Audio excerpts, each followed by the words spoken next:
This podcast is a proud member of the UUOP Network.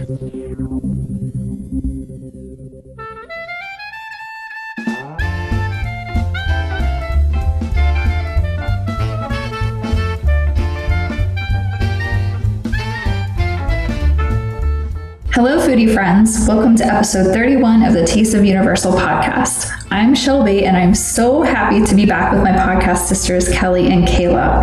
Unfortunately for all of us, our head chef, Tracy, couldn't join us today, but hopefully we will have the whole Taste crew back next month. What's everyone been up to? I've been a little busy, so. Shelby! Welcome back! Thank you. I'm so happy to be here. Yeah, we definitely missed you. 2 in a row. That was not fun, but life's been a little nutty lately, and hopefully things calm down soon. But how are you, ladies? Not in a calm state right now. I'm in a state of chaos, but for good reason, because I am officially moving to Orlando in like 2.5 weeks. Yay! So I'm so excited. Yeah. I wrapped up summer camp. I've had a garage sale. I'm sitting on my couch holding my microphone because I sold my desk. So in that kind of state of chaos, have not sold the couch yet, but that I'll wait a couple more weeks at least. But yeah, getting really excited. I'm doing some early onboarding for my new job with Orange County Public Schools. So yeah, it's insane that it's for real. Yee! I'm so proud of you, Kelly. Thank you. How exciting. Me too. Very exciting. Thanks, guys. Kayla, what's up with you? Yeah, Kayla. For me, really looking forward to Universal trips on the horizon. I mentioned last time I did an impromptu epic trip, or I'm going up to both, or all three, but the main focus is epic on a Saturday, which random weekend that my friend and I chose ends up being the annual pass holder night. So we're going to try to get tickets. This is the first time I could even go. If we don't get tickets, we don't get tickets, but it'll be cool if that works out. And I asked for the latest allergen menu and noticed a lot of new stuff that I don't know if I missed it. I know there are times, again, I guess because of how often Universal is changing things, adding things, that I've said stuff that I thought was new. And usually Kelly is like, Kayla, we've talked about that on Taste a couple episodes ago. So it really truthfully might be that, which is a great problem to have, that there's so much new that you can't keep track of the new. But yeah, I'm like, it's making me more excited that I have new things to try, and it just coincides perfectly with the new HHN updates that we've been getting this week on the original houses, that this year is shaping to be a great year, in my opinion. So I am getting real pumped for HHN. Wild.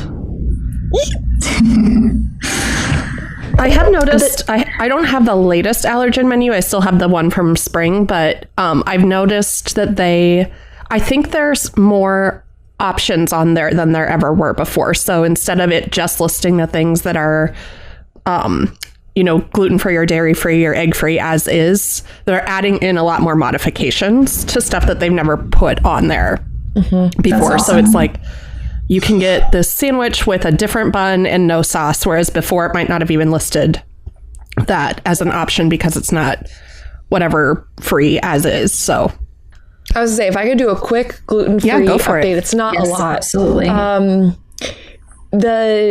My excitement, I'm very excited. There's a gluten-free grilled chicken sandwich at Leaky Cauldron. And I looked up photos and it looks great. And it has an apple butter mayo, which sounds really unique. Also has a pumpkin soup at Leaky Cauldron and 3 broomsticks that you asked for no croutons or bread. I forget. So that's the positives. The slight negatives is that Blondie's was not listed with those new sandwiches. There's no listing of a gluten-free bun available, and it's not on the allergen menu nor online. The spring menu, Kelly, is the menu that the allergen team sent me, so that is the most recent. Oh, okay. And My friend messaged me this morning asking about the milkshakes at Chocolate Emporium and like, oh, where can I find that? And in my brain, I thought, that's a stupid question, girl. It's right online. Went online, there's no markings at all for gluten-free. And I know the chocolate times 5 is gluten-free. I've had it. I have not gotten poisoned. The ingredients, nothing on it is surprising. It's just chocolate and like chocolate covered strawberry. So I'm perplexed that it is no longer marked gluten-free.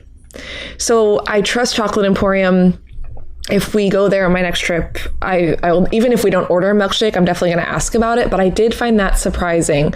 Yeah. I remembered that the flourless chocolate cake was never marked gluten-free. And at least I've had it gluten-free. I don't know if they made modifications on it, but I know always I thought it was weird that it wasn't labeled, but I swear that milkshake was labeled, and it's a little strange that it's no longer labeled. So those are my little plugs of updates on gluten-free stuff, and some more will be in our entree later today of new stuff that I'm excited to try. Cool. Okay, that's my little plug. I'm excited you have so much new stuff. That's awesome. I'm a little giddy. I don't blame you. I would be too. Okay, if we're ready to move on. Yeah. This month for our appetizer, we're going to go through the most current theme park foodie news around the resort. Our entree will be an updated version of What to Eat to Beat the Heat, Part 2. If you haven't heard the original episode, you could check out number 8. Wow, it's so weird to say the number 8. It was a lot of fun to record. So long ago. I know, it was so long ago, right? So long ago. That's like two years? Yeah, 2 years, and I feel like we knew nothing. We'll get to that at the dessert section, but I feel like we had no idea what we were talking about. Oh my gosh. So this one will include obviously current menu items because a lot of the things we probably said are outdated at this point. Yep. Epic Universe inclusions this time, of course, and other tips and tricks because we are all your moms on this podcast. We're all going to mom you. Like, that's what's happening. Yeah. For dessert, we're going to quickly run through the original What to Eat to Beat the Heat recommendations to see how they compare, which, I think it's going to be silly. And I'm sure some of the stuff will overlap. So there's also that. And then we also have a few listener questions from Instagram. So I'm excited to see all the questions that we got. I have no idea what they are. Well, our listeners are very intuitive and asked many of the questions that we will answer in our entree today and appetizer, actually. Okay, awesome. All right, Kelly, do you want to kick us off with the food news? Yeah. And as always, these are very rolling events when we find out new things from Universal. It happens all the time, sometimes very loudly, often very quietly. So just a reminder to keep your eyes on our social media where we repost as much as we can. Super grateful for all the local Orlando content creators for putting that information out there that we can't always get. Although I guess I'll be a little bit more boots on the ground than I've ever been in just a couple of weeks. But so starting off on a womp womp, in Islands, Dock Sigurs has officially closed as part of the rolling demolition of Lost Continent, which is a big bummer. Fire Eaters is still open for now. And then the other piece of news that I found from Islands is that there is a new bacon mac and cheese stromboli at Moose Juice. Goose Juice. I can never, that's one of the other ones I can never say. And they also brought back fresh baked chocolate chip cookies at Moose Juice, Goose Juice. And then over in studios, the menu changes continue to quietly show up. At Minions Cafe, they unfortunately have taken away the Ropa Vieja and honeymoon soup entrees, but they've added new dishes as well. So for $20.99, you can get Otto's Carbonara, which is yellow cavatappi, garlic cream sauce, pancetta, and peas. Or for $18.99, you can try Jerry's Mega Cheesy Burger, which is a 7-ounce all-beef patty, American cheese, crispy bacon, lettuce, tomato, cheese sauce on a house-made brioche bun, and that one's served with the Minion Tots. And while the coconut blue rice is still on the menu, the cilantro lime rice has been removed as a side, and the nacho hat has been replaced with regular nachos, which are tortilla chips, ropa vieja, jalapenos, cilantro lime crema, tomatoes, onions, cheese sauce, and fresh cilantro. Thoughts on that, anyone? I think it's really interesting. Didn't they just update the menu for Doc Sagaru's like a couple months ago? Like, why did they bother? Yeah, they updated it a little bit, but I think it was more that it was minimized in that update. Yeah, I don't know that they really added much. No, they didn't add. They just made everything like combos or whatever. Yeah. So they forced you to pay more money for Yeah. I am glad I got to try it when I was there. Goodness. It was maybe our September trip, or that might have been last summer, in all honesty. But I love that Mediterranean kind of food, so I'm bummed. I'm really hopeful that we will get more of that elsewhere in the parks. I would love if there was a Mediterranean restaurant in Epic Universe, so that would be fantastic. Yeah, I agree. Minions Cafe, they were not my favorites necessarily, but I am surprised the ropa vieja and the honeymoon soup entrees are gone, because I feel like a lot of people really loved them. It's also surprising that the ropa vieja's sauce still exists in the nachos, and I'm curious like why they got rid of the ropa vieja, maybe the meat. Yeah, I don't know if it just wasn't selling or if it's too expensive.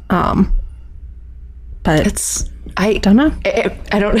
It's just so you say not selling. Like I just feel like almost everyone I knew loved it. Yeah, but maybe I just have a very ropa vieja loving friend group, and the rest of the world isn't with us. I mean, they did put it on the nachos, so it's like not. I mean, it's gone off that. It was that dish, but it's on a new dish. I don't know. Yeah, I don't know. It's interesting. The things they do are interesting. Yep. Okay. At Illumination Cafe, that's previously Kid Zone, you can now grab skadoosh tenders for $12.99. They're chicken tenders, fries, and a barbecue or honey Dijon sauce. And they also have a new Poppy's mac and cheese. And then moving over to Today Cafe, they've added several flatbreads to their menu, including a vegan Mediterranean veggie option. I am super excited about this. Yeah, that looks really good. It sounds so good, Kelly. Maybe we'll try it together. Yeah, let's share it. Let's do it. And then there's a new sandwich, the Arthur Avenue Meats. Names are so funny. It contains salami, capicola, mortadella, house-made. Oh gosh, that one's gonna trip me up. House-made pecorino. Wow. Pecorino spread, red pepper relish, and arugula on focaccia. Kayla, you don't have to edit that out. I don't mind that I can't pronounce things. My mouth just doesn't work. And wasn't there the Carson Daly something? Because Kelly, I also thought. Yeah, oh, yeah, that's one of the flatbreads. Yeah. Okay. Yeah. It was one. Yeah. Yeah. I was between planning my trip and helping with these notes. There's so much change, and again, sometimes we see some things removed, but typically additions. So I was like, was this Carson Daly thing always here? Okay. So HHN announcements and food predictions. I already mentioned it, that I'm so excited. We previously discussed our ideas for Sinners, but for the first time ever, Universal dropped news before we recorded. Happy Original House Announcement Week to all who celebrate. I was one who celebrated. We recently got the IP announcement for Stranger Things, but we also know about the originals, HR Blood and Guts, Madlands, Caged Cannibals, Cybergoria, and Invasion Alien Abduction. So what are some ideas for themed food? And I put it in the little notes so I wouldn't forget my thoughts. So I'll start. HR Blood and Guts. I thought it'd be funny if he did like a really cheesy infomercial in the house and you could buy it in the stand. Cannibals mystery meat stuff. God. Okay.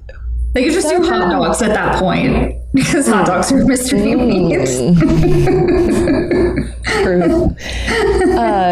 Cybergoria. I have read this description multiple times and I cannot understand. I can't visualize like what it could even be, which this isn't a negative. I really like the creativity. But yeah, and it's in the Fast and Furious house. It's the Fast and Furious house, which I find interesting. And now I'm like, ooh, what's that middle section going to be? So anyway, either like blood related, cold related, or machine based. So like if we're machines, then like, are we like fed oil? Like, I think that'd be really fun if they go that route of like, we are whatever the Cybergoria future is, and then invasion, alien abduction. Okay, so the friend group that we bring up a lot, we're talking about what are grays, and that apparently it's like the gray aliens are aliens from outer space, which Lisa Frank ruined me. And when I, in my brain, think about an alien, I think about a green alien. But anyway, apparently like the grays is like a very, like I should know immediately. It just means aliens, but I don't. But anyway, like with this think like your standard 1950s B space movie where they go into outer space and it's the like upside down teardrop gray head with the giant eyes kind of alien, which I also learned this morning. I'm not coming at this from an expert level. But this we are entering my favorite time of the year where Kayla thinks way too deeply about everything HHN, and I wake up to text messages at like 5:30 in the morning being like, but who is he down in his soul? It's like, Kayla, too far. So yeah, aliens are gray. And I thought it'd be funny if they did gray stuff from the Disney. Or how Disney you could get the gray stuff. That's my thoughts. Did anyone else have different thoughts? I'm just excited for Invasion because sorry, Kelly, I just wanted to say I'm excited for Invasion because that's one of my favorite scare zones of all time. It was like one of the best ones that they've ever done. So I'll be interested to see how they turn it into a house. I don't have any food speculation other than when I hear like gray, I think of like mushrooms or like French onion soup, I guess, like in that realm. I don't know how you make like gray the same color as them, but I like picture weird like things that might turn people off, but I don't think they would do that. So I don't know. Yeah, for that one, we just got, I think it was the press release or an interview where they said that this is kind of set in a more southwestern town. So I'm wondering if we would get some sort of these aliens. I mean southwestern aliens. Yes. Yeah, like that's because that's where they abducted from. So like that's where they're abducting the family and the animals and stuff like that. So I'm wondering if we would get some sort of good like southwestern style Mexican Tex-Mex taco kind of stuff. I don't want to think about anything related to the caged cannibals. I don't want to think about that house. That house is going to destroy me. I just know it already. That's the one you're going to have to peel me off the floor in. And I definitely don't want to think about the food related to that. But for both the Cybergoria or maybe even the Invasion, I was thinking about, you know, how they have that silver edible spray paint. They could like have a brownie that looks like it's made out of metal or something like that you would see someone eating it and it looks like they were taking a bite out of something metallic. I love that. So, that's fun. Thanks. Shelby, did you have any ideas? Nope. I honestly, this week has been absolutely insane. So every time I get an announcement, I just kind of like hear what the headline is, like what the house name is. And I'm like, okay, cool. I guess I'll read about that later. I didn't even know about Invasion until like kind of right now. Like Tony had texted me 3 alien emojis and I assumed it was a house announcement, but I was still working and I didn't have time to look.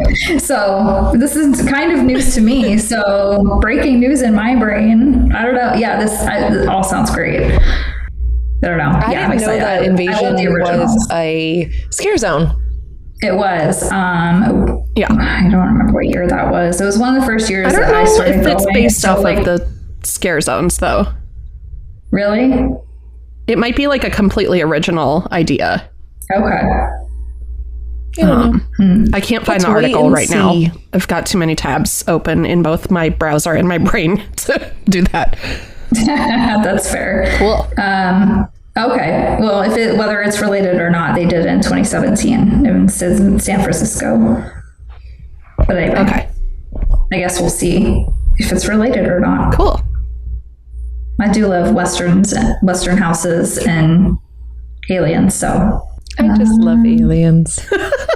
I tried to have a conversation with my mom. I was like, do you think aliens are real? And then she only brought up our planets. She's like, well, I think we're the only planet. And I'm like, Mom, that's only in our solar system, in our galaxy. And then she's like, oh. And then I feel like I broke her brain. And now I hope she's wondering if there are aliens everywhere. Can I share one? I'm going to share one fun fact and then I'll move off the aliens. Yeah, no, go ahead. I took an astro class and we did like a little blip about aliens, and my astro professor, and please message me if I'm not saying this right, but it was that the Earth has like perfect conditions for life, and it's either so unique that we're the only one and we're the only life force, or there's actually like millions of Earths out there and there's millions of essentially aliens. And it's like one or the other. It's not the middle where there's like maybe one or two. It's either we're the only or there's like tons of us. Huh. And watch, I'm not a scientist. Clearly. Okay, so that's my knowledge on aliens. And I don't know what's going on with Circus McGurkus. Oh, I think there was maybe updates between last month's reporting and now, but the only thing I know for sure is that they changed the bread cones, and I only know because Princess and Bear went. And so the bread cone is more like what the bread, like the actual cones are at like Epic or at Pizza Breadatoria, like the cones that you hold. Wow. Instead of being that like twirly, like looked like a Dr. Seuss shape, you know what I mean? Like how it was like wrapped. Yeah. It doesn't look like that anymore, apparently. It looks like the actual bread cones. So that's interesting. Okay. I need to give that another shot. That was my that I did not have a good experience trying that cone the first time. Oh, no. It was cold in the middle, and the meatballs were like so dry and tough and overdone. Oh, it was the vegan one, so I obviously knew that I was eating the Gardein meatballs or whatever it is. But I had those before, and I like them. So I feel maybe like that's something else we can when it was like okay, give a shot. and then like that. So yeah, we can definitely do that. We'll have to like plan a day, foodie day. Yes. All right. And the World Cup is obviously happening, and you can celebrate this FIFA event at lots of different places at City Walk. At NBC Sports, they have the red, white, and Q platter featuring smoked beef brisket, Cajun turkey, Serrano cheddar sausage, pimento mac and cheese, Brussels sprouts, and cornbread. At Antojitos, you can find orale, which is featuring machaca beef, jalapeno chimichurri, and poblano queso ranchero sauce. At Hot Dog Hall of Fame, apparently they have a poutine street dog topped with potato sticks, cheese curds, beef gravy, and chives. At Red Onion Pizza Bakery, you can get a cannoli filled with ricotta, chocolate, and maraschino cherries. Voodoo Donut has the goal-inspired soccer donut featuring a spicy mocha velvet topping and vanilla icing. And Ben the Bow has a Sakura Peach Cup, a specialty beverage made with citrus tea, cherry blossom boba, sweet cream foam, and peach blossom syrup. And then over at Richter, I know Shelby and I were not on the last episode to talk about the Jaws overlay. Shelby, did you have any thoughts on that? It looks really good. The overlay looks really good, but I didn't spend too much time over there. We went to Richter when they brought the Impossible Burger back, but we didn't spend much time in there, but it looks cool. Yeah, I think it looks awesome too. I'm sure you'll get to see it when you're here. I saw a video after we recorded, and I had said that the little bits that I saw looked bigger, that it felt like it would be more than just like a small window of time, and potentially it will overhaul. And I saw a video, and I feel like I now even more think that like there was a lot put into what they did, and it's pretty neat. Yeah. So okay. Then moving on to Cowfish. And this was another one I wasn't very confident on when this changed, but I did notice there's no more bento box. And how I noticed there was no more bento box is because the gluten-free way, you could get it with the gluten-free bun, and you could pick between or I think you had to get the spicy tuna roll. The spicy tuna roll is no longer there because they have the ultimate spicy tuna roll that is $25. Now, typically, a spicy tuna roll is one of the like smaller rolls with less toppings and stuff. Like my local, I think I can get it for $5. Yeah. Whereas I can get a specialty roll for like $15, right? So I saw that and I'm like, now wait a second, can I no longer get my bento box? And then I noticed there was no bento box on the menu. So that kind of stinks. Wait, it's listed under the Bergushi, the specialty bento box. Okay, then maybe did I just miss it? And maybe now combo meal where it says Bergushi. I want to look quick because I'm curious now. I'll read it real fast. Combo meal featuring both burger and sushi. Mini burger with American cheese, pickles, sweet potato fries, Thai cucumbers, edamame, and choice of a 4-piece specialty roll, either the Marks, the Firecracker, or the Boss, or 3 pieces of mixed nigiri. I'm fairly certain then we can't get it gluten-free. Maybe the nigiri we can, but we can no longer get a roll as gluten-free. Okay. Thank you, Kelly. Yep. So others can get the bento box, but I cannot. That's fine. And then, so the ultimate spicy tuna roll, that is $25. That's a little high. I want to know what ultimate means. Spicy tuna roll topped with premium sliced tuna, spicy mayo, and togarashi. I'm having a hard time believing that will be ultimate enough to warrant it being $25. I don't know if I'll ever try it, and I'm going to just watch for others to potentially get it and see pictures before I get it. Or maybe I'll ask the staff what they think, if it's worth it. And then another one that I don't remember seeing was the Doug's Wagyu beef roll, which is $30. And my little note is that it said had a side of pounded ginger sauce. And I said, what is pounded ginger sauce? I don't know. I don't have an answer for you either. Not sure either. The big news was I was really worried about the bento box, but I'm happy that it is still there. Again, unhappy that it's limited for gluten-free folks. It was like the only thing, I think for a long time I said it's the only thing I would get there. With the regular tuna roll, I wish that they could just do the spicy tuna roll, even if it was just for that, to allow us to get it. And maybe they would. I don't know. Yeah, it's interesting. Their prices have gone up so much over the last couple of years that it's like not worth it. The amount of things that you get for the price you're paying. But I did a little digging, and both of their restaurants in North Carolina, their prices also went up.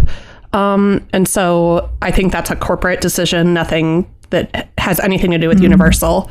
But there's definitely the Universal menu has the amount of items that you can get has shrunk, and it's gotten more expensive. So it used to be like one of my go-to places every time that would be like our good sit down meal.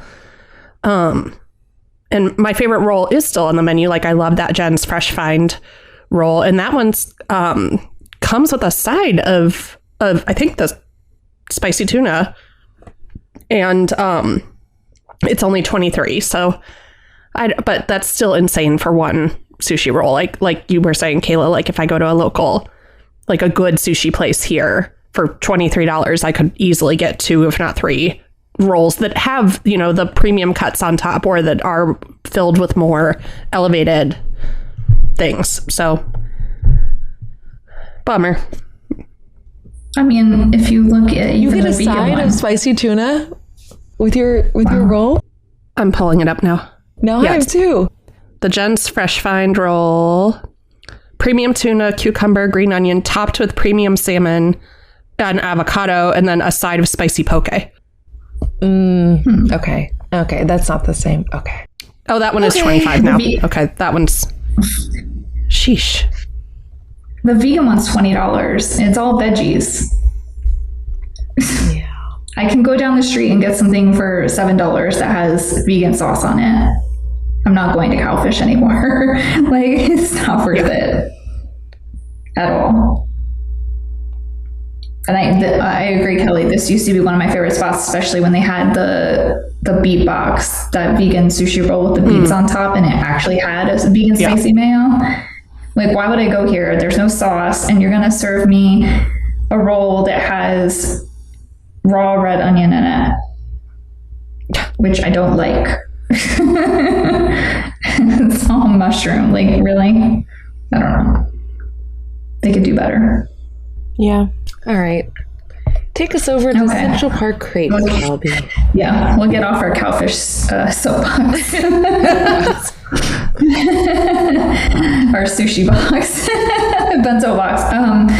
Okay, Central Park Crepes unveiled a new menu this week. Yay!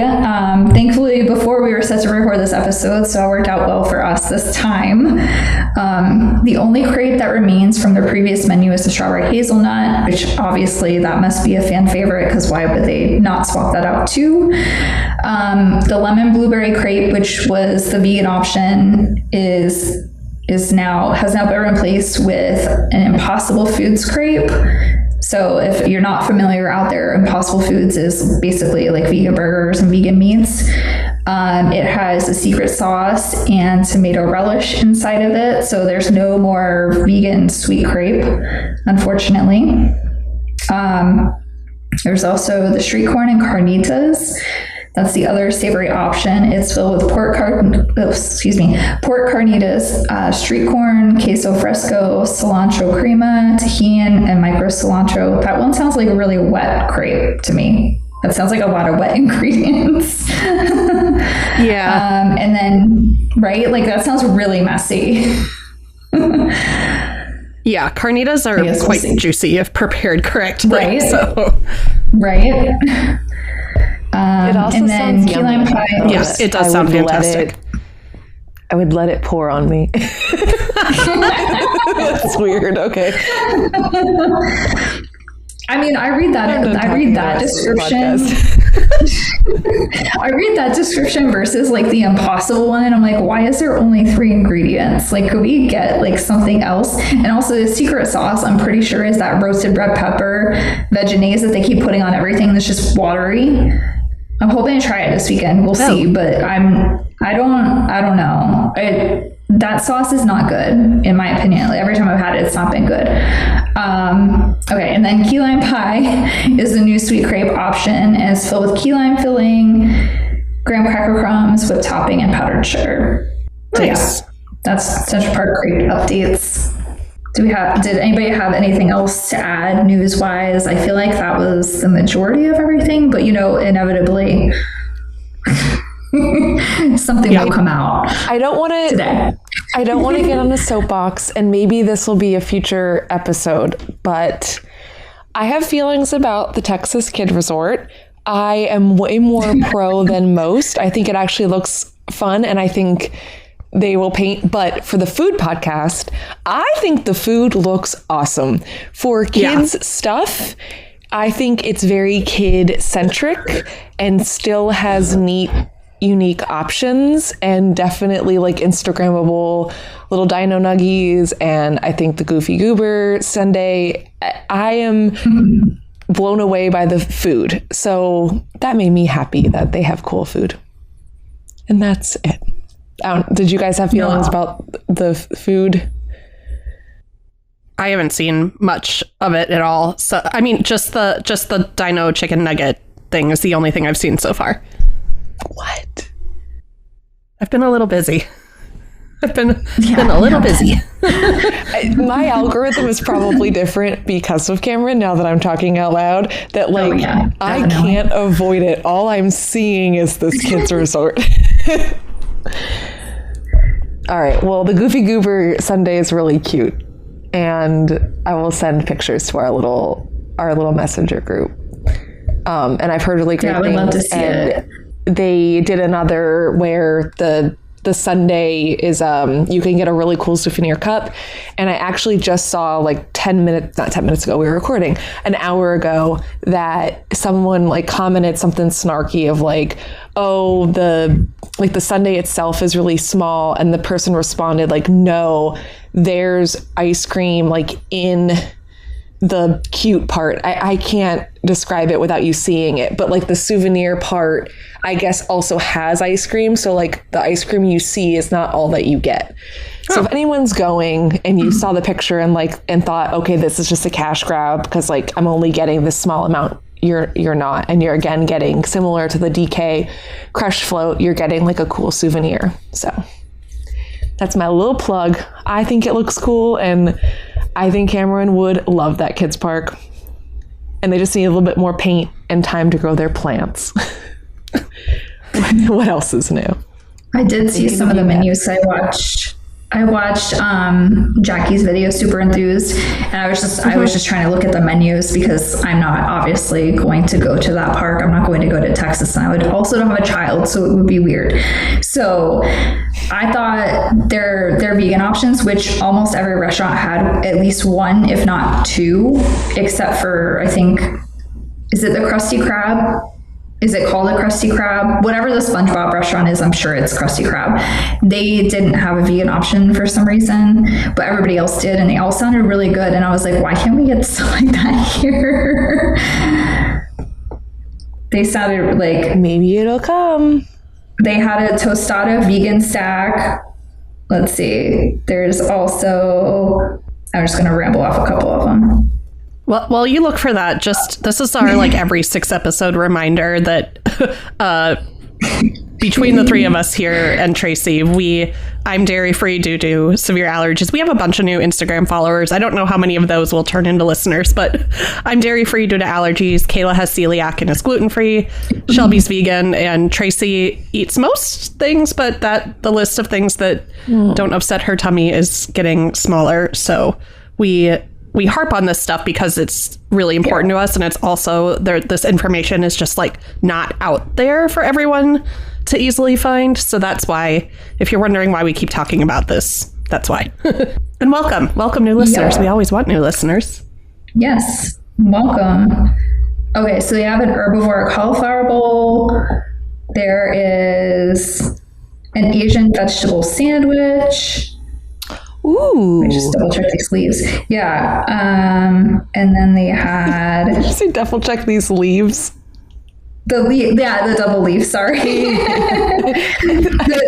knew what you were talking about. I know. I know you do. I know you're talking about, but someone that's not, doesn't pay attention to that stuff is to hear you seriously say, kind of double check these leaves. That has become one of my favorite social media posts, is after our episode comes out to take quotes out of context and post them as spoilers that no one would understand.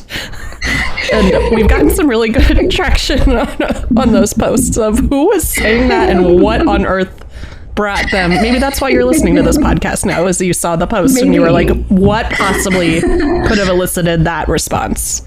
Okay, Kayla, this is really cute. Yeah, it's fun. And if oh my gosh, that's adorable. You're getting a nice sundae. I want that, but I can't have that. They don't have vegan ice cream that I know of. Oh well. I'm not going to Texas anyway, so I guess I can't be too disappointed. All right. We're 40 minutes in. Let's move on over to other ice cream news. That wraps up the news for this month, though I'm fairly certain, as I said before, Universal will update our menus or add specialty items tomorrow, or maybe even today, who knows. Next up is our entree, what to eat to beat the heat. We will provide our best recommendations for staying cool on these extremely hot Florida theme park days. We will also discuss cool zones, first aid locations, water tips, and anything else we can think of to help you stay safe when it feels like the surface of the sun outside. Kayla, what is your first food or drink recommendation? All right, first thing, plug. I think I said this last time we talked about this. I witnessed people fainting when I went to Hogsmeade the year that opened. Yeah. So this is serious, people. It's hot, it's humid. Theme parks are no joke. You are walking potentially 10, 20, 30K steps. Yes, okay, that's that. Second, this was so hard, guys. Mm-hmm. I only mentioned a couple honorable mentions. I probably had 20 that came to mind.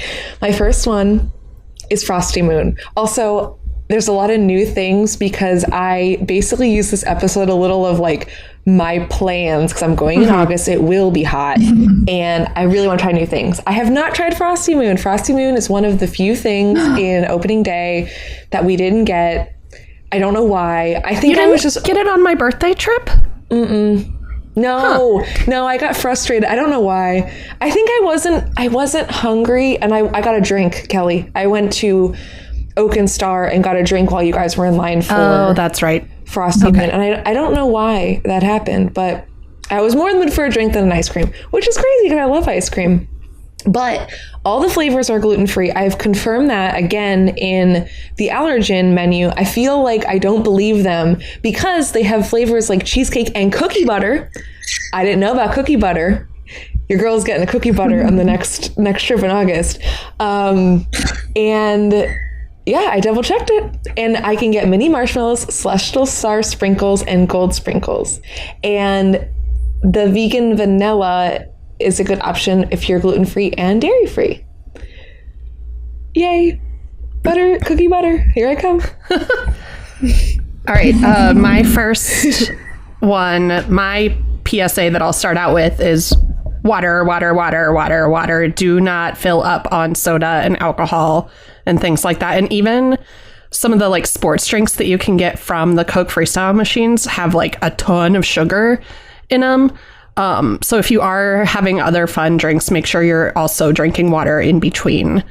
Those is a good rule of thumb.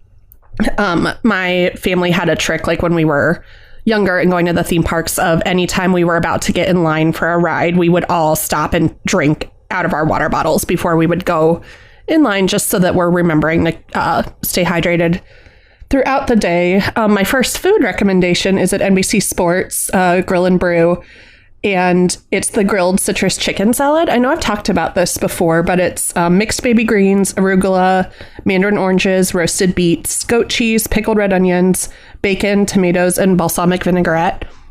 And it's a really good sized salad with a lot of things in it. It's got a nice, lettuce to toppings ratio. And it's just really refreshing on a hot day. You get some fruit in it too. And I think it's definitely worth the price, which I did not write down, but trust me on that one.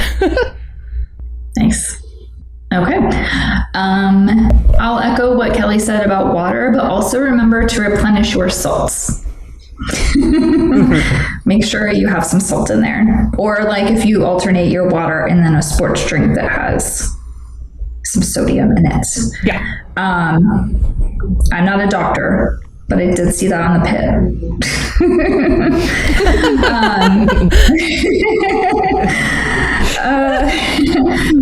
My first pick is that's going on cucumbers. The clipboard. Oh boy. I'm not trying. My first pick is the smashed cucumbers from Blue Dragon. I mean, cucumbers are refreshing. Obviously, if you don't like spicy, maybe don't eat these because they got a little heat to them. But also going here for lunch or to have a snack midday to get out of that insane heat that happens at like, you know, between 12 and 4 or whatever. Like it's pretty much all day now, but Yeah.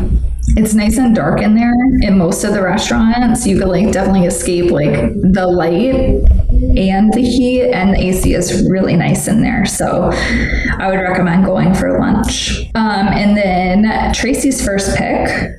She's going to keep it simple with a wild cherry icy from Goose Juice. It's hard to say. I say that slow, Kelly. Yeah, I know it is. It's a tongue twister.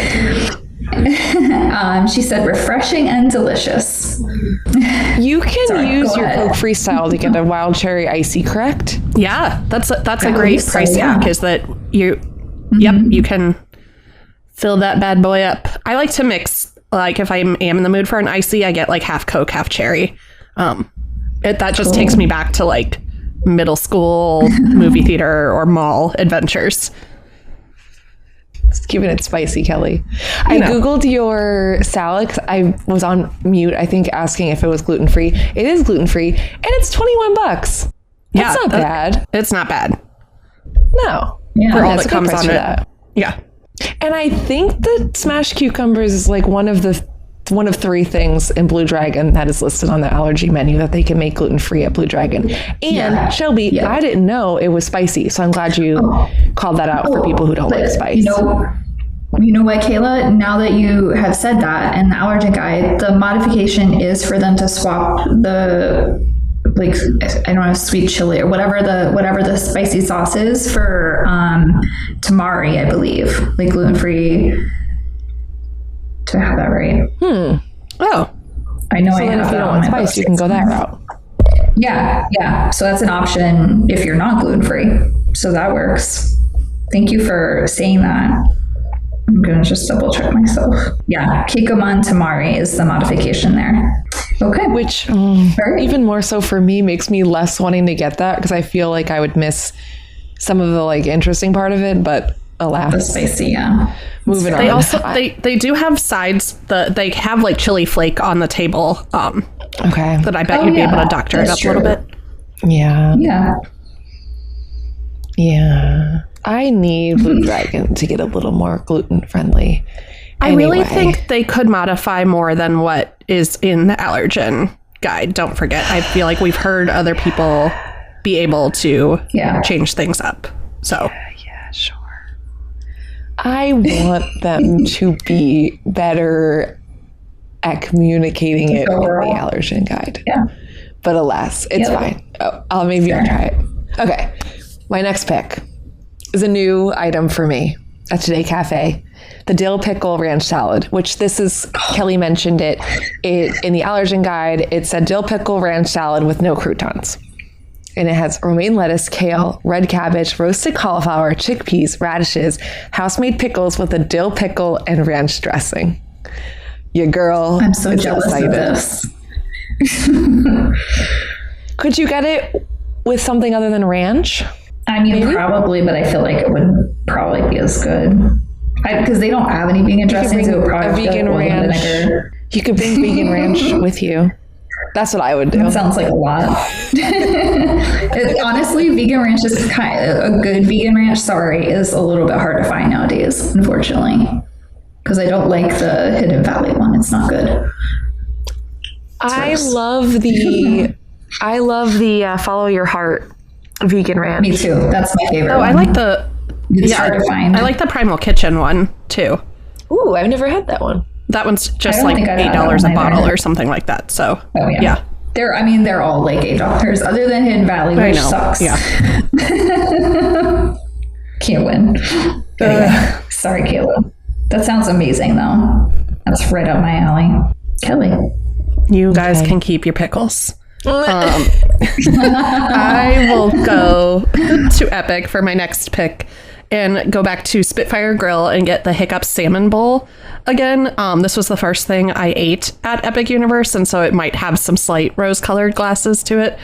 But also, it was just really good. It's Ancient Grains is the base of it. And then it's grilled citrus salmon, jicama slaw, blistered cherry tomatoes, feta cheese, and avocado crema.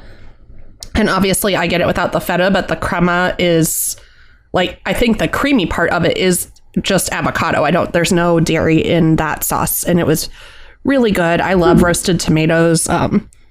It was just super fresh, and it was very filling without being heavy, which is exactly what you want when it's hot outside. That's on my list of getting at my Epic trip. Nice. Oh yeah, And I think the gluten-free sub is, instead of the ancient grains, you just get rice. I think all the bowls there can be gluten-free. So. I think so. I think you're right, and I think the vegan one, I think you might have to swap out the dressing too. I'm not sure, but you can make it vegan too. So my next pick is going to be a modified banana split from Schwab's Pharmacy.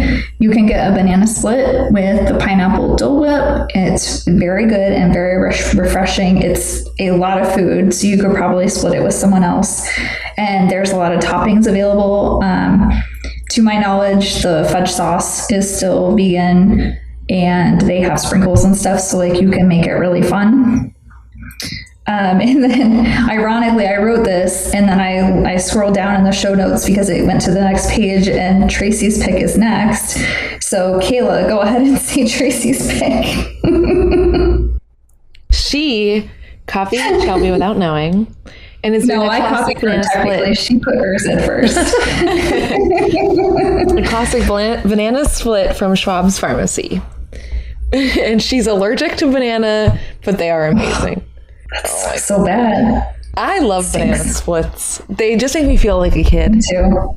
Same. I don't love banana. Like, the bananas to me is what you eat after a race. Like, that's the only time I eat a banana is after I run a race. Like, that they're not my favorite fruit. Just in general. But they are associated with, like, I cross the finish line, they hand me my medal, and I say, "Where's my banana?" So that's what bananas are for in my brain. Also, you need some potassium, so that's good. Yes. Yeah. Oh, yeah, for the heat. All right. Mm-hmm. Yeah. Yeah, look at us being moms. All right. There's some good snacks, right? All right, Kayla, round 3. Round 3. I had to. You guys hear me talk about it enough. New listeners, you'll hear me talk about it a lot. Cafe de la Serene, my favorite place. When I move to Florida in a few years, which will happen, putting it into the universe, I will work from this cafe. I will just live there. If you want to see me, just go there. But I will have a gluten-free turkey apple sandwich. And then to add some new stuff, I'll get a creme brulee and thé fraise. I Googled and I'm forgetting how to say it, which is a refreshing strawberry mint iced tea. Or I'll get a vegan butterbeer because, as I've said before, that butterbeer was one of the best butterbeers I've ever had. It is fantastic. And I love the lightness of all of this stuff. And fun fact, in August, when I go to Epic, the friend I'm going with is also gluten-free, and I messaged her asking if she's weird about sharing food, and she's not. So we could potentially get all of this and split it all, and it'll be nice and light, and I'll be happy.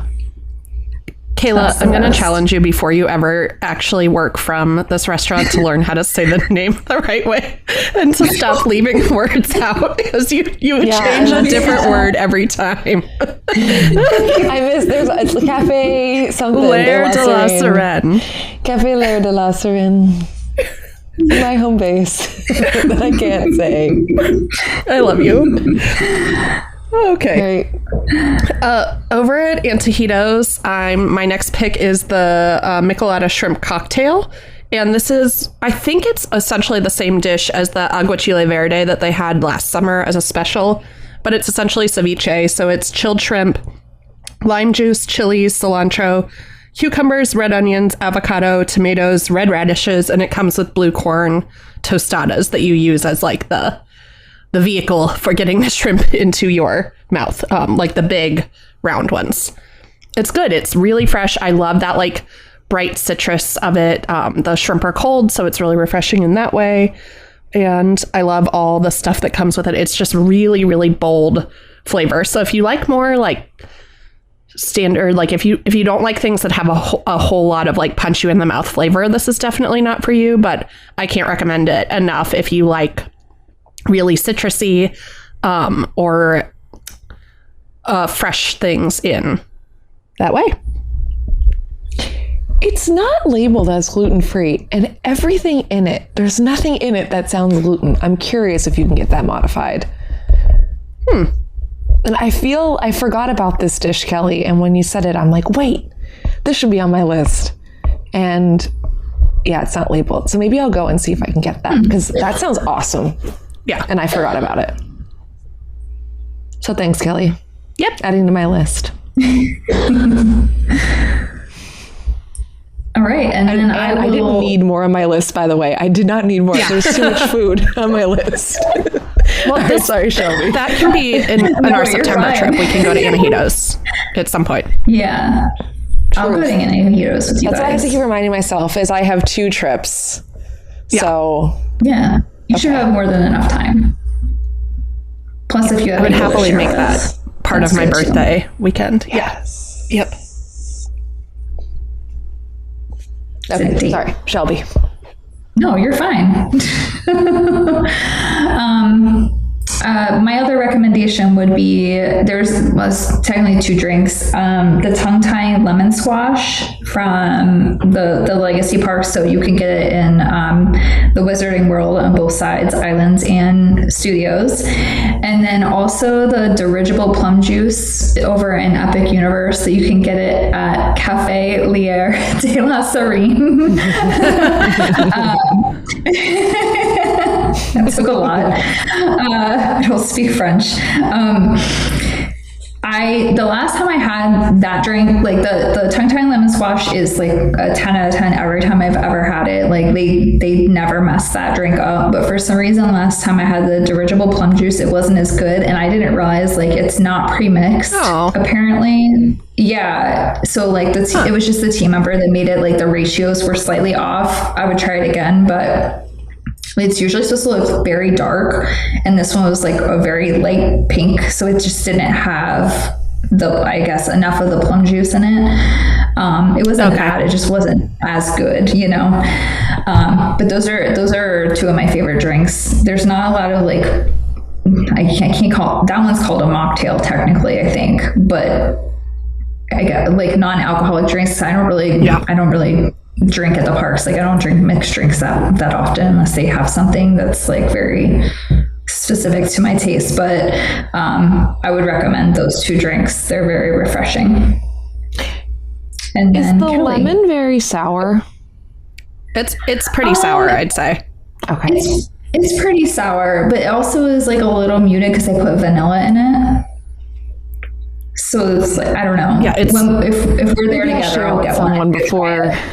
Yeah. Committing to I would. Yeah, before you commit to a whole one. Totally.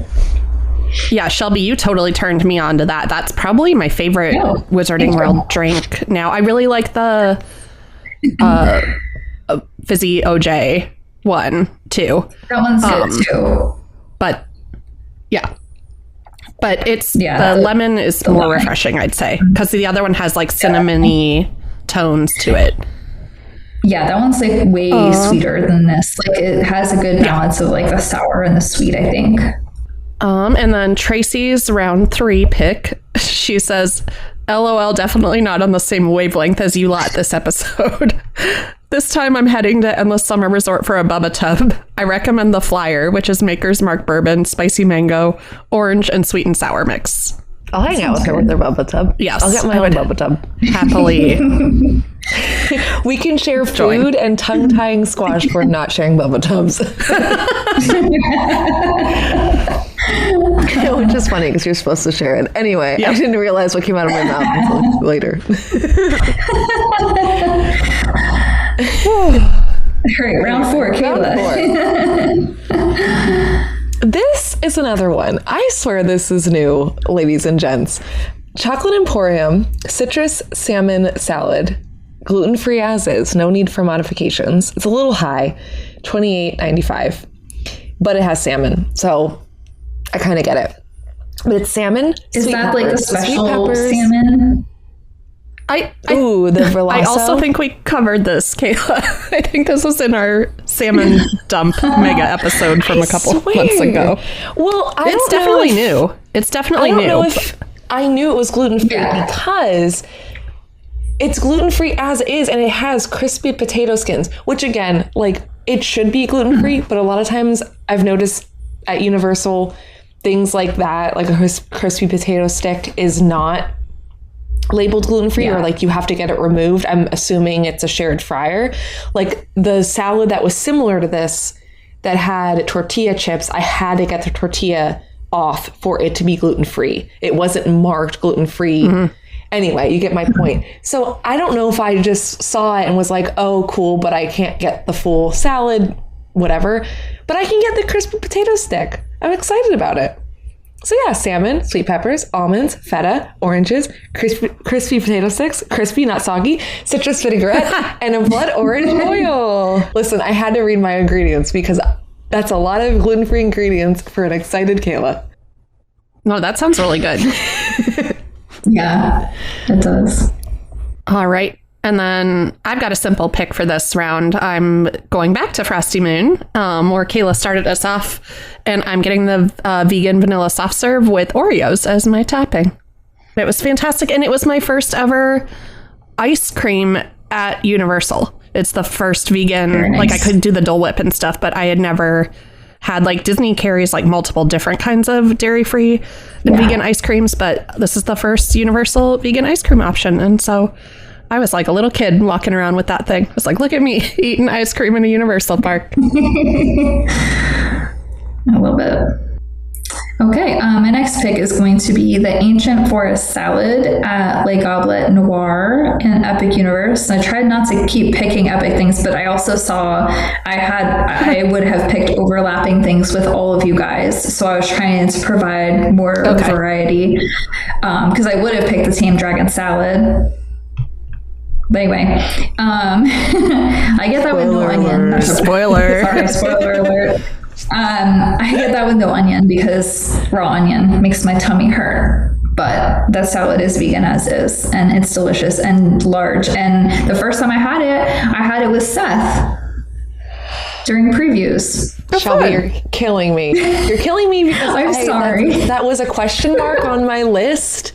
Okay, you're killing me for two reasons. Of course, Seth, but second, that was a question mark on my list. And now I'm like, oh no. Well, probably. I'll go. Because my friend who's also gluten-free also loves Harry Potter. And I feel like both of us would love to eat at Le Goblet Noir, but there isn't a lot of options. And it'd be nice to split that versus like... Yeah, it's a big salad. You definitely want to split it. Yeah. It's a huge portion. That's a tip that we've given before too, is that you don't have to think about your theme park day when you're spreading out your food and finding times to be inside versus outside. Like, you don't have to think about your day necessarily as like breakfast is between 7 and 9 a.m. lunch is between 11 and 1, dinner is between 6 and 8. Like, think outside the box if there's things that you want to try, of making these pit stops where you might not eat a full meal, but you can kind of split these entrees. Maybe you can get something split an entree at 11 and then at 2 o'clock have a inside lunch where you split another entree, that sort of thing. That's a great tip for lots of reasons: for saving money, for getting to try more things, for managing the heat, managing the weather, that sort of thing. Like, kind of thinking about eating your meals outside of those main times. And then when everybody else is eating, that's when you get in line for the rides, because the lines are going to be a little bit shorter. You see that dip around 1 o'clock most days for a lot of attraction queues. Good point, Kelly. Yes, thanks. It's funny. I feel like I plan my trips like that it doesn't occur to me that people don't do that, but you're absolutely right. And to sit in air conditioning is such a nice break and can give you life. Yes. Tracy is heading over to Epic as well.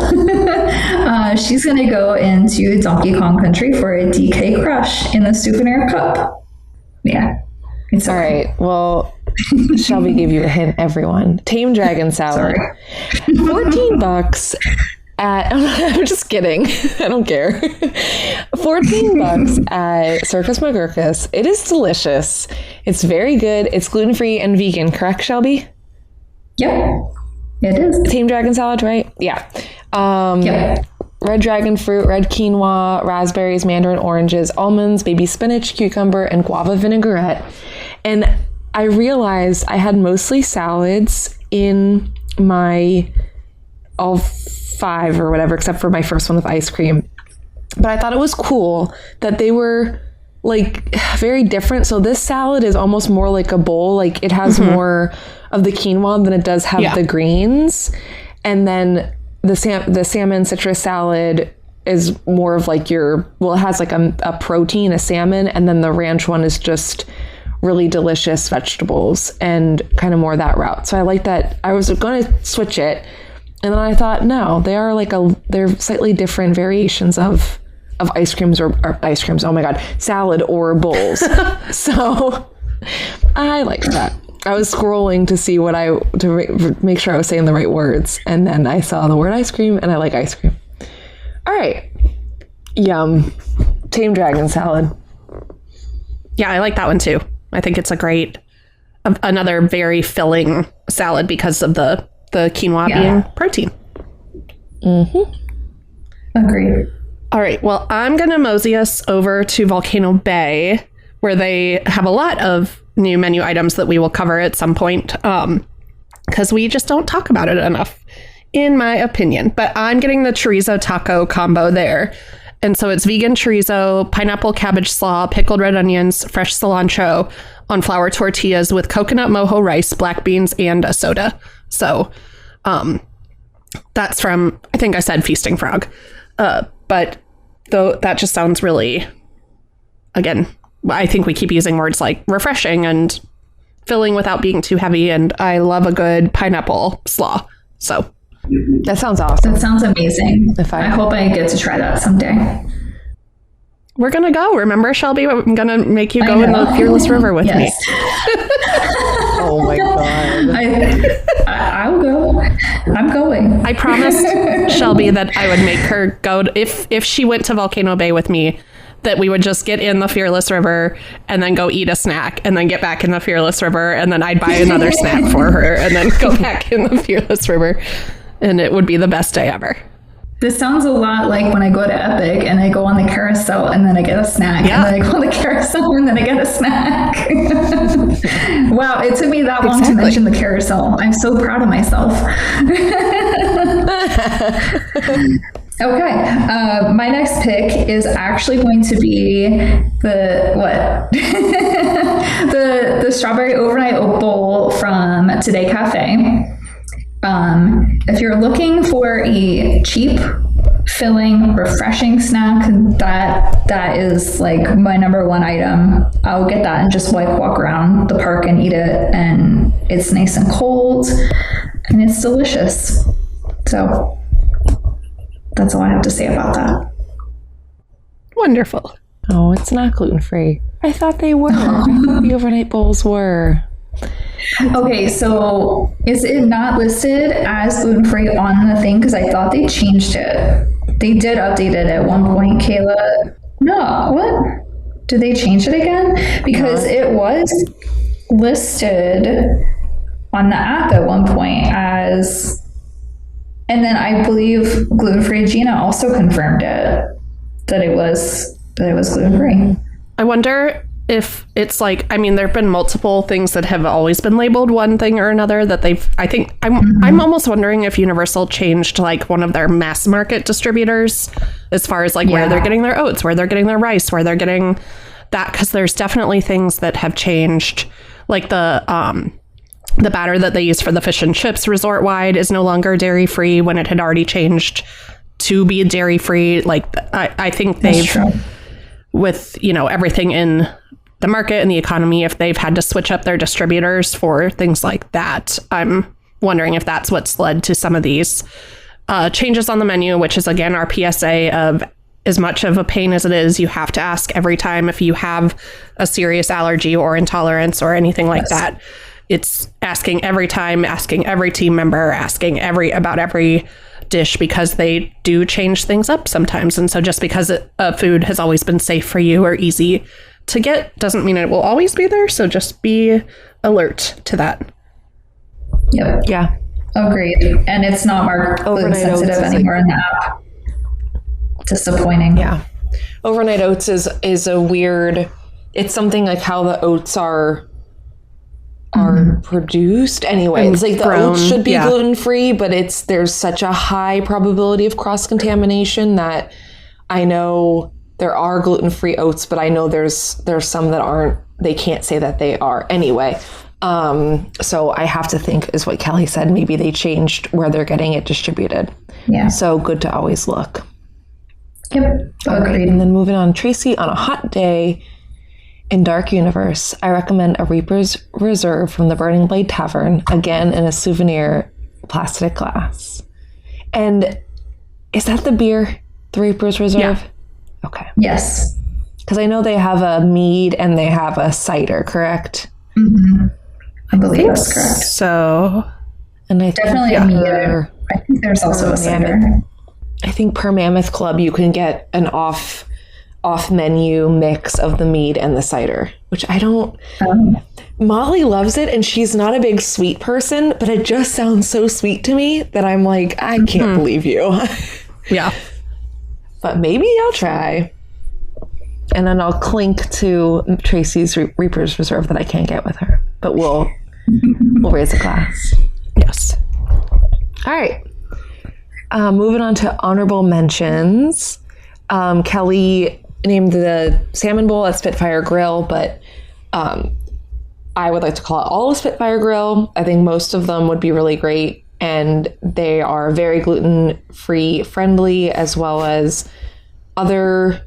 Quick note, the vegan bowl, the vegan bowl, the mango sauce is not gluten-free. It doesn't. Yeah, okay, I feel like that was something that really surprised me, and So be careful. Always ask, but it's like that's why I won't get the vegan bowl, because I feel like I would want to try that mango sauce, and it makes me sad that I wouldn't be able to get that. So Spitfire That's totally fair. All the ice cream. Florian's, Kathy's. Sorry for cheating on you. Y'all are phenomenal, and I just want to try something new. And then I think we mentioned this, I forget when, but any sit down. There's so many. I could have named 20 other options. The Universal is really killing it with food. I love it. I'm so excited that I have a trip in August, a trip shortly after in September, and then our holiday Christmas trip. And I can get new gluten-free food at all of those trips. I'm not getting the same things over and over again. It's awesome. And it's a nice, especially in summer, again, to sit, to give your legs a break, and to be in the air conditioning, and then to have great food. Snaps all around. Everyone should go to Universal. It's so great. All right, Kelly, what are your honorable mentions? I know I joke sometimes about the days when the only thing I could eat at any Universal restaurant was a fruit bowl, but getting a watermelon bowl from one of the many, many, many stands across all the parks, sometimes it just slaps, and it's like $6, I think. And just a giant bowl of watermelon. Watermelon obviously is mostly water. It's like one of the best if you need to get rehydrated and you're eating something. Watermelon is very high in water, and it has both magnesium and potassium in it. So it's one of the best fruits to get you rehydrated quickly, especially if you're starting to not feel great. And then just other quick mentions. The Chapa Chapa salad from Minions Cafe is delicious. The ahi tuna poke bowl from Bayliner is fantastic. Kayla, did you get that when we were together, or was that Jessica that had that? I think I got that. And it is delicious. Yes. The pomegranate Dole Whip from Thunder Falls while we still have it. And then I also said the smashed cucumbers from Blue Dragon. And then for a drink, the Ruby Paloma from Chez Alcatraz, aka Chex Mix Alcatraz, according to my phone. But that's one of the less sweet drinks at Chez Alcatraz. So I like that Paloma a lot. I might try that. Add it to my overflowing list. Yeah. Thanks, Kelly. That's definitely one I'll get in September. And so you're welcome to have a couple sips of mine. Very nice. Okay, well, I would be remiss if I did not mention the vegan vanilla soft serve because I have not mentioned it yet. If I could only get it with birthday sprinkles, gravel, that would be awesome. One of the last times I had it, they didn't even have them at all, and I was so sad, but they gave me so much Oreo, it was just falling all over the place, which, respect for giving me that much, but I just really wanted the sprinkles. Yeah. I also, I know I said I really don't drink, and I really don't, but once in a while, a sip of Wizard's Brew, delicious. And then Antihitos recently added a Baja fresh salad to their menu, and it is quite delicious and refreshing, and you can get chunk added to it. So from the plant-based barbacoa tacos. And then the Superstar Lemon Squash from Toadstool Cafe. If you like boba, this is boba heaven. It's got star-shaped boba, it's got popping boba, and the star-shaped ones, and then I think there's the other ones are the chewy boba. It's just it's the perfect boba. Those are my honorable mentions. Nice. I probably, Kayla, could keep going. Just leave it at that. And then Tracy's honorable mentions are, she says, I have to preface this with, I'm not an alcoholic, I promise, but a Goose Island IPA enjoyed while sitting at the outdoor bar overlooking the park, which allows for people watching lazily. I'm assuming she means backwater bar in Islands, but probably anywhere would work too. Wait, not looking for lazy people. Yes, she clarified that she's people watching lazily, not looking for lazy people. Yes. All right. Does anyone have any dishonorable mentions? I can read Tracy's real quick. But she wrote, bring on the comments, butterbeer in any liquid form. I'm not a fan. And I'll also follow up with that and say butterbeer is also not my favorite. It is far too sweet. I wish they would sell little butterbeer shot glass cups of it. Can I just get a couple sips, just a tiny cup, because what they give you, I need to split that with 5 people. I don't know how anybody is drinking that and then walking around and being okay. I don't get it. I'm not a sweets person, but butterbeer, I can have one and it's my little treat, my big treat, I guess. And I'm fine. I love it. Do you get the frozen or the regular? Because I feel like it does make a difference. Can you, because I get I'm not getting vegan. I like the hot. I'm not doing that in summer. Oh, okay. Vegan, do they make it in all? I think I got frozen. It's just vegan. the topping. I think I got the frozen vegan. Gotcha. It's the topping that's the difference. Other than the hot one, the base has dairy in it, but the regular and the frozen are all vegan across the board. It's just the topping that isn't at certain places. Get off the butterbeer soapbox. My dishonorable mention is getting a hot butterbeer. It's just a Kayla puddle in the middle of the Wizarding World somewhere. What happened to her? Oh, she drank a hot butterbeer and it's 104 degrees out. It's okay. Yeah. I was going to say, I'm also not a big butterbeer fan. I feel like we need to turn in our universal podcast card for this, but there are just drinks that I like so much more than that. But I've never been a big fan of cream soda or those sorts of things. So that's fine. I can carry the butterbeer torch for the team. Thank you. Gotta be one of us. It does. Thank you, Kayla. All right, that wraps up the food and drink portion. Let's move on to our overall tips and tricks for staying cool in the parks. Kelly, would you do the honors, please? Yes. You guys know me. I'm going to give you a first aid rundown. And people need to take advantage of, they're called health services or family services or first aid, kind of depending on where you are. Please take advantage of these locations in the parks. You can get Band-Aids, you can get medicine. If you're feeling dehydrated, please go there, especially knowing the difference between the signs for heat exhaustion and heat stroke. Of if you start to feel dizzy or faint or confused, or especially if you're really, really hot but not sweating anymore. Please get to the closest health services as fast as you can or find a team member who can help. So Studios has 2 health service locations.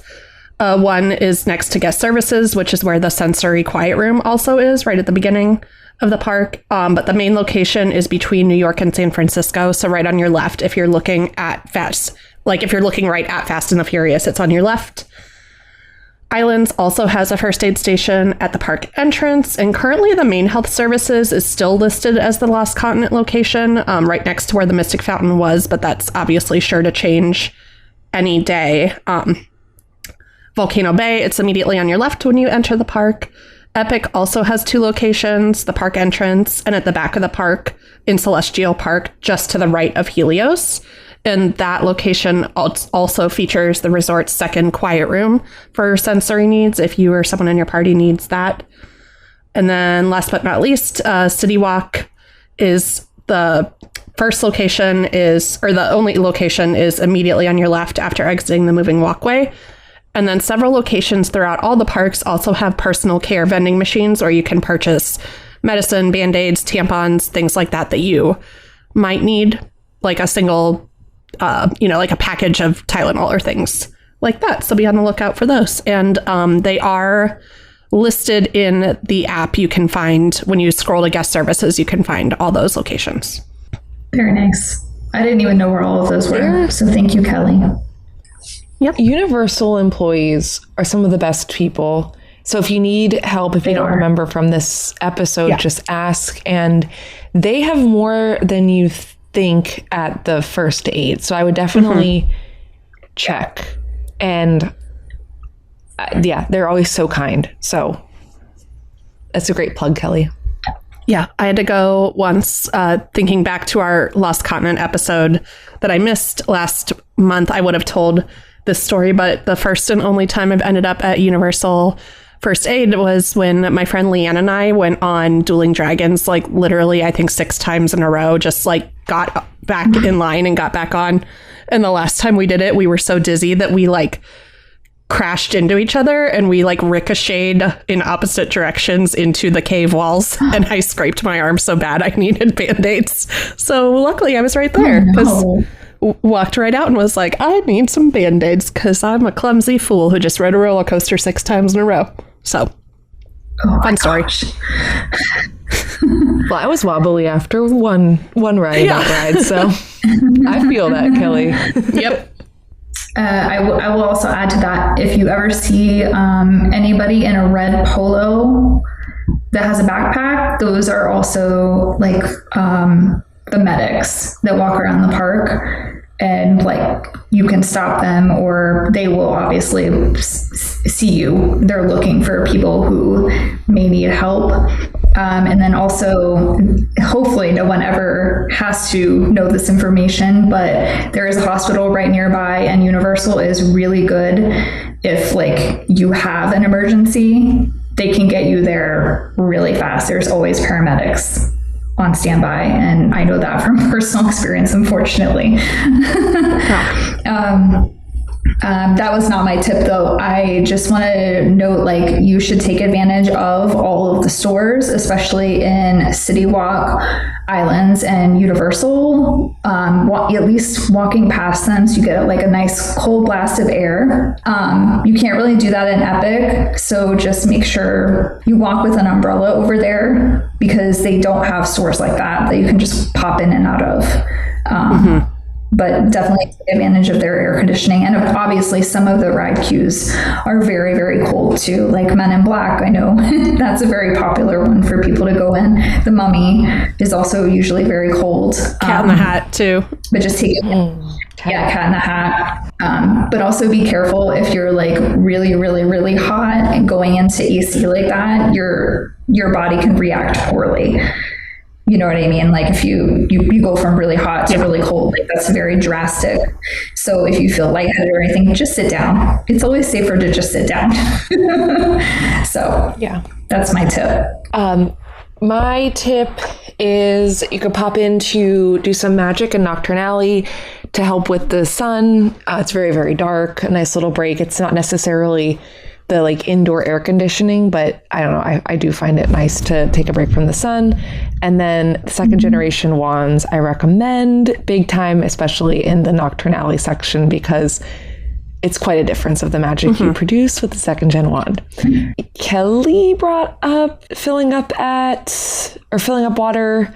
Right? Did we already bring that up? That Coke Freestyles, again, you can use your water bottle and get free water and free ice. You do not need to have a Coke Freestyle to get water. Just make sure you put it down, the error message pops up, you wait, and then you click water. And I love those Coke Freestyles, and I think it's one of the safest differences between Universal and Disney. I found Universal having as way more water options, at least in I could find easily anyway. And then these neck fans everyone talks about. I'm so close to buying one.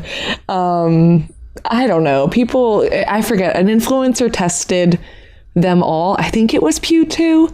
He tested them all and said the neck fan was like actually really great. So maybe I'll get a neck fan. Maybe you should get a neck fan. Who knows? Anyway. And shows? Did we mention shows? I feel like that goes... Oh, not really yet. Yeah, we did. Yeah. Remember the indoor shows? They're awesome. There isn't a show I think isn't good at Universal. So... No, we're also lacking. So like Islands doesn't have any shows and Universal only has two right now. One now. DreamWorks and Bourne Stuntacular. Yeah. But both, great AC options. You're totally right. I forgot. I did also want to mention going back to the water thing, because Coke Freestyles are not the only place to get water. Specifically at locations like the Simpsons, Duff Gardens bar, they usually have at least 2 large jugs of ice water sitting out. So like if you don't have a cup for some reason, they usually provide cups there, and you can just grab water and you don't have to worry about the freestyle, like trying to scramble and find a cup if you don't have a freestyle cup or a reusable. Yeah. And again, employees are so nice, but especially with water, they're don't feel bad about asking for that.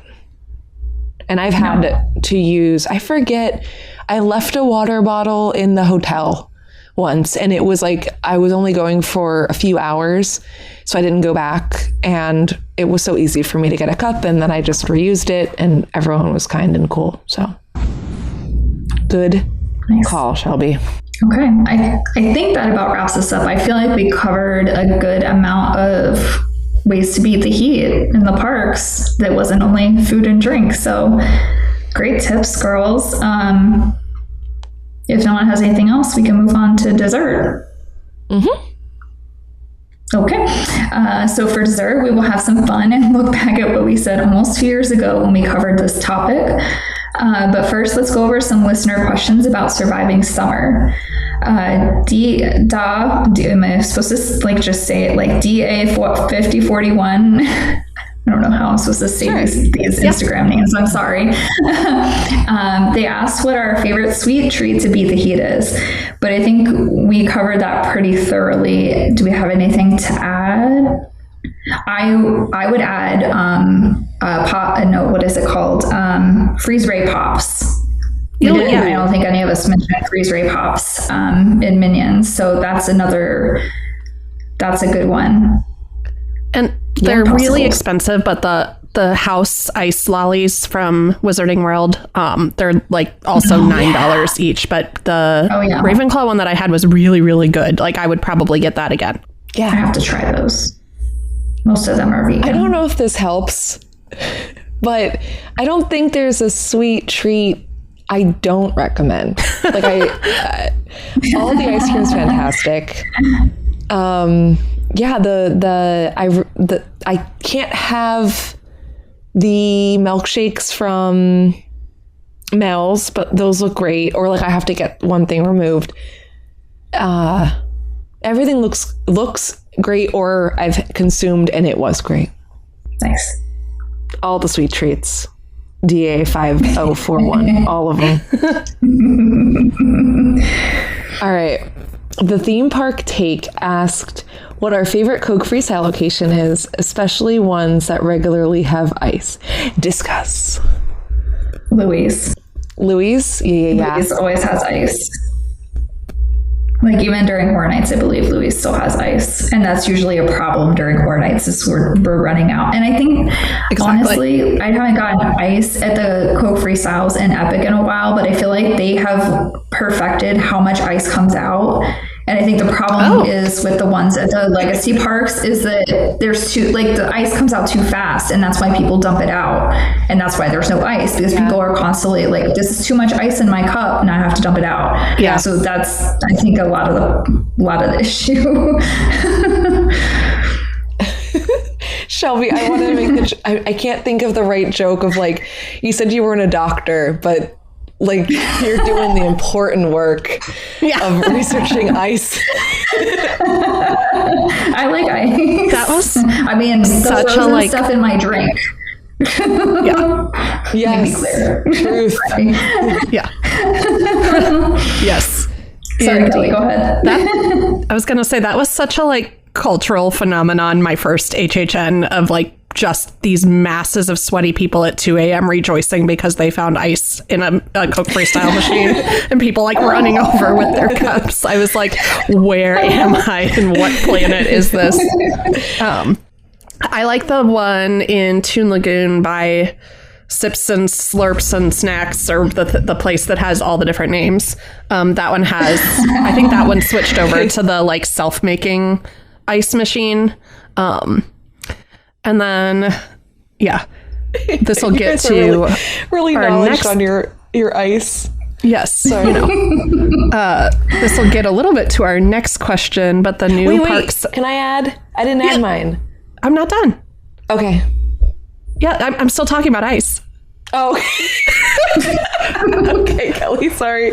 I was saying this will get into our next question too, but the new Parkside Fair that opened across from Animal Actors. This is a podcast exclusive. This is not going on social media because we don't want too many people to know that the cat is out of the bag with this Coke Freestyle machine. But every time I've been, there's not been a line. It's had ice, and there's a little bit of shade over there. So it's the one. It was called something else, Expo Eats, maybe, that they rebuilt. But that one's a great one too, and that's a listener exclusive tip there. Nice. Okay. We should paywall that. I'm just kidding. Basic B, I like the Coke Freestyle over by Men in Black. It's nice to go in. Oh, yeah. I feel like there's typically ice. And I'm not as knowledged on ice. You both are much more knowledgeable. The Louise, though, Shelby, sorry, going back to Louise, I feel like Minions has those people standing outside that... Yes. Okay, they're nice, they're nice people, but they don't really want you going in just for the Coke Freestyle. And they do not. Louise doesn't have that. So as far as going in just for the Coke Freestyle, and I think Louise is a little better set up that you can go in and not necessarily bother the food flow to get your drink. So if you're hesitant to go in because it's a restaurant, I wouldn't be hesitant to go into Louise. Agreed. And hopefully they don't add employees there. Yeah, I don't think they will listen to this. I think the problem with Minions is that I think there's only one machine and it's all the way in the back of the restaurant, behind tables. There's two, and they're both kind of there's four. There's 2 and 2, but and they're far, not in the best spots. Okay. Yeah. No, I know Minions, Kelly. I know not Minions. ice. You don't know ice, but you know Minions. All right. So our good friend Rachel Walker asked 2 questions, one of which we already answered because it was about HHN food speculation, but she also wanted to know our general thoughts on the new snack stand and kiosk offerings, including Parkside Fare, which has that footlong barbecue hot dog and the charcuterie pretzel. I obviously can't have charcuterie pretzel, but it looks awesome, and I've heard great things. Yeah. I just like the addition of those, it's not just a bag of potato chips, but it's not a full meal. The Strombolis and things that they've added, even though I can't have most of them, I feel like those heavier snack options are a great way to not get hangry in a theme park. If you want to split one of those with a friend or whoever you're with, that those options to get you in between meals are a great idea. Mm-hmm. Yep. Okay, and last but not least, Katie Plans Magic wants to know what our go-to snacks are in the park. The one thing we have to have every time we go. I don't have one anymore because they've taken away all of those for me. So now I just try something new every time I go. Is the shepherd's pie pasty pie not there anymore? No, it's there. I don't eat that every time though. Oh, okay. Because I would say that's my go-to because of you, Shelby. Yeah. Yeah, that's good. I mean, I should get it more, but sometimes I just don't end up in the Wizarding World, so... Yeah, that's fair. Yeah, I'd say the hand pies from Wizarding World are my go-to. I think my go-to are the green eggs and ham tater tots. I love them. Nice. All right, is that it? All right, Kelly, you ready to go through our old list? Snacks. Yeah. All right, ready for our old lists. Mm-hmm. And proof of just how much changes in 2 years at a theme park. Shelby, your list was the chilled tofu noodle salad in San Francisco Pastry Company, the frozen ogre sour ice pop, the Park Avenue avocado toast, a tongue-tying lemon squash, and the tame dragon salad. Okay. Most of that's still there. So like 1.5 crossover, because you said you would have put the tame dragon if I hadn't put it. Yeah. Nice. Kayla, you picked the overnight oats, a chonky donkey, Kathy's ice cream sundae, Waturi fusion from Volcano Bay, Menchie's at City Walk, and then the Cowfish alcoholic milkshowshakes. So I was almost going to exclusively mention ice cream. I know. I had a lot of ice cream on that trip. I was going to mention the cowfish drinks a couple of times, and then I didn't. So call out. Those are fun and good, and now it's mentioned. probably a little expensive, but a ton of ice cream. This time I went a ton of salads. Yeah. Tracy said from Cowfish, the Moriawase double deuce sushi platter, which is not there anymore, unfortunately. A sundae from Schwab's Pharmacy, and the Cobb salad from Big Fire, which I think that salad is gone now. Oh no. And then I said the Jen's Fresh Find roll from Cowfish, the Dublin chicken sandwich from Finnegan's, which was gone before they even closed Finnegan's. The fish tacos from Splendido Bar and Grill, and the island chicken salad from Volcano Bay, and then Dole Whip. So a lot of things that are still there overall, but didn't really cross over on our list too much. Oh, also scrolling back through our show notes from episode 8. This is why I keep the show notes, by the way. We didn't talk about water rides as a way to stay cool. So the water sprayers, they have the like cool kid zones this summer that have water sprayers and like chalk for kids to be able to play with. We're supposed to mention cool zones. They're cute. Yeah. Those look cute. Yeah. And they have covered cool zones where they are spraying. There are fans that are spraying mist on you. So take advantage of those too. The big moment for me is July 7th when the Kung Fu Panda section reopens and I see if Cameron's favorite water part has been demolished or has been saved. I am waiting on bated breath for what happened. And I'm nervous, but the employees told me they were keeping it. But I've heard from everyone else, including Seth Kaburski, who I feel like has an in and knows a lot, said he thought it was going to get wiped like Shrek's did.